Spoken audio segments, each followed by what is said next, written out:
It has been a very busy spring here at Dyfi Plants, and yesterday I thought let's have a bit of a team day out and let's visit my friends Martin and Paula, who are setting up a retreat centre and are thinking about doing community events up at this most beautiful part of Wales. It's just down the road from here and they've got the most amazing views, and they tasked us with bringing plants to plant up their garden. They've just started a garden. They said we'll let you plant it as you wish. So we had to be clever with thinking of things, because they do have a solar array. They have two different solar panel arrays, and I just wanted to make sure that the plants that we were putting in wouldn't grow too tall as to shade the solar panels. They were the west facing ones, so the ones that get the end of the day light.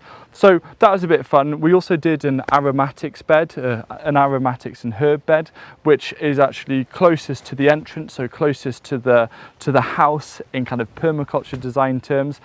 There is also then the rest of the beds where we've kind of done a mix of, some beds are more perennial focused, so we're adding things like mashua or say Asturian tree cabbage, and other beds were a lot more annual focused, just so to make it as easy as possible for them to manage. So if they know that a bed is perennial, then you're going to manage that perennial bed much different to say an annual bed.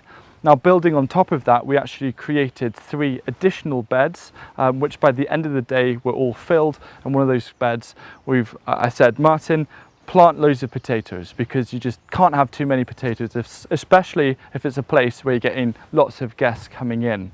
Now, as well, with part of that garden, Martin had bought one of my books and created 2 hotbeds, and they were completely empty.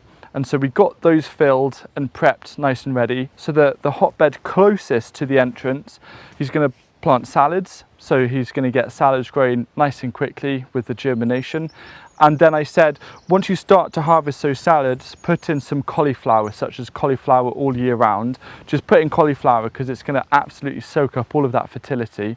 And then the other hotbed, I say something like loads of cucumbers or squash or pumpkins, just for that fertility. But it is a bit late for hotbeds, but the core purpose really is that they're going to have a load of compost, which also at the top of the slope of the garden, because it's a gentle gradient downhill, it'll make it easier for when harvesting the compost. They'll put the compost in the wheelbarrow and take it downhill using gravity to help transport to the raised beds. Now, the rest of the site is really interesting. So Sam and I went off and we did a little bit of planting, establishing some food forest parts and spaces. And yeah, it was just a really nice thing to do.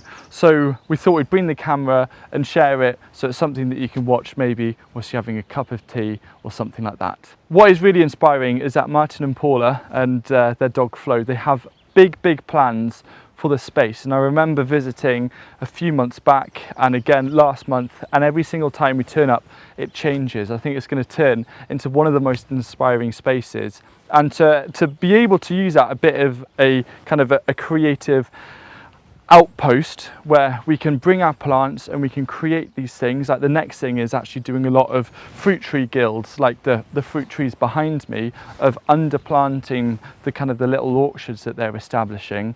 I think it is going to be really exciting, and so you'll probably see this site pop in and out on this channel over the coming years as it really does mature, and so yeah, it's nice to see a bit of a before and after. If you're creating a garden, be it your back garden or you've just bought a house or maybe a community garden, please get in touch with us, because we can consult and just help guide you with the planting process. And we also have a community garden scheme where we're supporting community gardens with free plants. So there'll be the details down below, and if you're interested in this kind of video, you'll probably enjoy this one, either here or either there.